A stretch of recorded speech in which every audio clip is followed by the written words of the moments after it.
Ô, Valu, ninguém mais quer falar de outra coisa do Cruzeiro se não for da troca de comando da SAF, né? Vamos começar por esse assunto pra gente entrar no papo sobre o cabuloso. Cara, analisa, discorra, o que você acha sobre essa troca aí, né? Ronaldo saindo, entrando um Pedro Lourenço, que é um grande cruzeirense, que das intenções ninguém duvida, mas aí fica daqui pra frente a análise como dono de um gigante clube de futebol. Sua análise sobre isso. A gente vai precisar de mais tempo para conseguir realmente ver especificamente o que vai acontecer no Cruzeiro, mas de imediato eu já consigo te falar que é uma mudança drástica no perfil, né? E no perfil com relação a investimentos.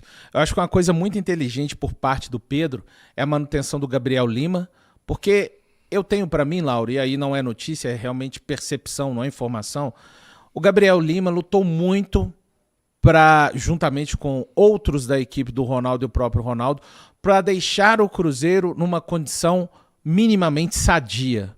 O que é sadia? Hoje, há 2 anos e 4 meses, a gente não ouve falar de salários atrasados, de dívida do Cruzeiro na FIFA. Ele, estando na parte desse processo, e ele já fez questão de deixar claro naquela entrevista coletiva, / pronunciamento do Ronaldo, do Pedro Lourenço e ele mesmo, Gabriel Lima, presente, ele vai manter os pés no chão com relação a responsabilidades. Mas isso não quer dizer que o Pedro Lourenço vai investir o mesmo que investiu o Ronaldo, ou não investiu, na opinião de alguns. O Pedro Lourenço, ele realmente vai ter essa capacidade maior de investimento e ele vai sentir o Cruzeiro de uma outra forma. Não adianta. Eu posso te falar das minhas experiências de infância que eu tive com a minha família. Você pode me falar das suas, mas o pertencimento vai ser somente por parte de sua parte com a sua família e de minha parte. O Pedro Lourenço, ele pertence ao Cruzeiro. É diferente. Desde antes dele ser o Pedrinho dos supermercados BH, ele já é um torcedor do clube. Então, eu acho que isso. E o Pedro, a sua primeira fala, me pareceu uma fala bem equilibrada. Vamos lembrar que o Pedro Lourenço, o Cruzeiro, para mim, não acabou antes da chegada do Ronaldo, muito por conta dos vários socorros do Pedro Lourenço, porque antes o Cruzeiro era pensado como? De 3 em 3 meses. De qual maneira? A cada 3 em 3 meses, alguém batia a porta do Pedro Lourenço. Me ajuda aí, ó. Tá Me ajuda aí. Aquele incêndio imediato era apagado para novamente, daí a 3 meses. O Pedro não sabia para onde ia o dinheiro dele. Essa que é a verdade. Muitas vezes ele deveria achar que ia para um lado, ia para o outro. Foi muito bom para ele o Ronaldo ter se aproximado dele desde o começo dessa gestão dele, Ronaldo, aqui no Cruzeiro. Porque ele pôde aprender muito do que é feito hoje no Cruzeiro e a maneira correta. Eu acho que um grande indício disso já é o fato dele manter o Gabriel Lima, fazer questão do Gabriel Lima, conversar com o técnico Fernando Seabra, como ele, Pedro, disse que conversou no sábado à noite, antes da segunda-feira. Antes do anúncio oficial. Antes do anúncio oficial. Então, eu costumo dizer o seguinte, disse até na TV Band de Minas, ele teve a oportunidade de beber de 2 águas de administrações.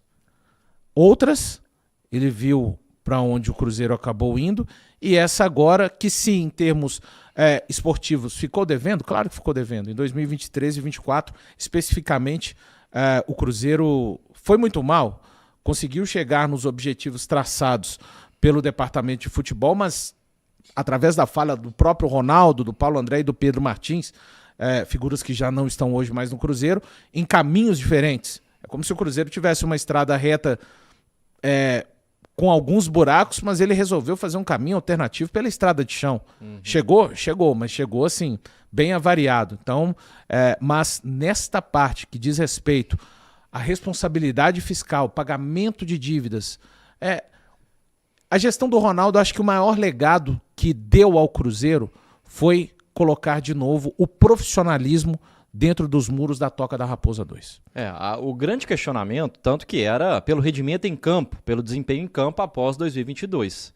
A questão administrativa e econômica nunca foi citada, porque de fato ficou muito mais organizado. Então me parece, Lauro, que essa passagem de bastão, o Pedro, acho que talvez não tivesse pelo entendimento, ele não é um homem do futebol, ele está se tornando um homem do futebol agora.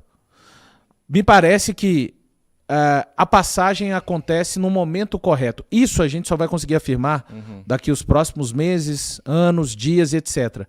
Porque essa questão administrativa, a gestão do Ronaldo para mim fez muito bem, e a questão de investimento, importante lembrar, né? O Gabriel Lima já disse, o Cruzeiro não vai ser uma espécie de jogo onde você faz um modo dinheiro infinito. O Cruzeiro vai ter uma responsabilidade mesmo com aquilo que tem para investir, e é claro, com um cara com um perfil que quer ver o Cruzeiro, que formou ali a sua capacidade como cruzeirense, ele sabe que ele não vai poder fazer tudo já na próxima janela, pelo menos é a minha opinião, mas eu acho que o torcedor do Cruzeiro tem todo o direito de estar bastante otimista com relação a essa chegada do Pedrinho, mas eu volto a salientar mais uma vez. Eu tenho uma fama em meio de alguns cruzeirenses de ser um cruzeirense pessimista.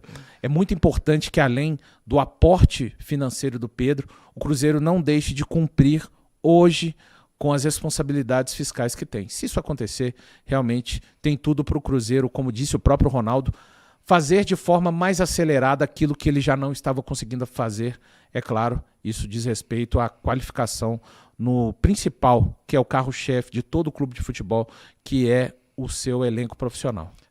Como você disse, eu acho que a análise melhor, né, vai acontecer lá na frente. Obviamente, depois de um trabalho pronto para poder, de fato, analisar e saber foi bom, não foi, tá sendo legal, tá fluindo bem, é preciso de mais tempo. Mas, como jornalista, o que me causava uma certa preocupação era saber se o Pedro ia saber delegar bem as funções.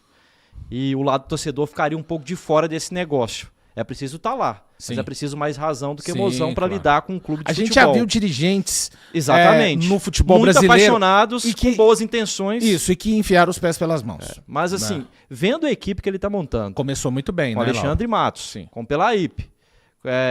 O Edu com Pelaípe, né? Com o Edu da Sena. Me parece, então, que o Pedro, nesse momento, está sendo muito assertivo. E a manutenção do Gabriel Lima, né? Exatamente, que administrativamente foi muito bem.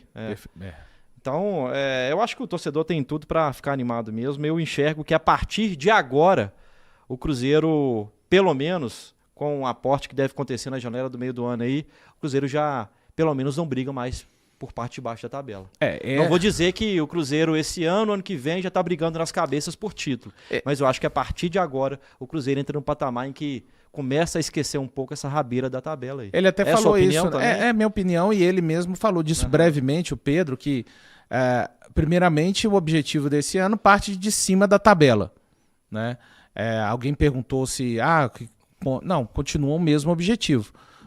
Claro que se o Cruzeiro estiver um pouco melhor, dependendo de como o Cruzeiro vai chegar, eu disse o seguinte até, vai chegar o Natal para o cruzeirense, mas não vai chegar a janela do dia 10 de julho. Essa é a grande verdade. Há uma expectativa né? grande, né? Mas o Pedro continua mantendo aquela situação de primeira parte da tabela. O que o cruzeirense não deseja, em hipótese alguma, é aquele flerte, como aconteceu, um flerte muito real no Campeonato Brasileiro do ano passado, com a nova possibilidade de rebaixamento, né?